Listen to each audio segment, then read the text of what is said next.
ఓ మాట మీరు గుర్తుపెట్టుకోండి. మీకు ఎన్నున్నా దేవుడు మీ హృదయంలో దేవుడు ఉన్నాడు. భగవంతుడు మీ హృదయంలో ఉన్నాడు. కోటి జన్మలు ఎత్తితే భగవంతుడు మీకు తెలియబడ్డు. ఎవరికి తెలియబడతాడు? మనస్సు 100కి 100 పవిత్రంగా ఉండాలి. మాట 100కి 100 పవిత్రంగా ఉండాలి.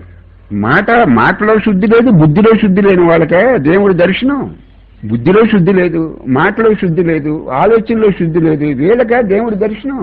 దేవుడు అంటే అమాయకుడా లేదా మీకంటే తెలివి తక్కువవాడా? ఇది ఒకటి గుర్తుపెట్టుకోండి.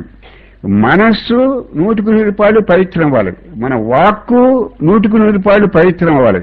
మనం చేసే పని డాబుల కోసం కాకుండా, దర్పం కోసం కాకుండా, మన గర్వాన్ని పెంచుకోవడానికి, మన అహంభావాన్ని పెంచుకోవడం కోసం కాకుండా, భగవంతుడు మనకి ఇష్టం ఉన్నా ఇష్టం లేకపోయినా భగవంతుడు చెప్పిన మాటని మనం శ్రద్ధగా విని మననం చేసుకుని మళ్ళీ ఆ మాటను ధ్యానం చేసి అది ఎంతవరకు మనకు అవకాశం ఉంటే అంతవరకు ఆచరించి అది అనుభవంలోకి తెచ్చుకుంటే అప్పుడు భగవద్ అనుభవం మనకు కలిగేది. ఇది ఒట్టి మాటల వల్ల, ఇది కబుర్ల వల్ల, కాకరకాయల వల్ల వచ్చేది కాదు.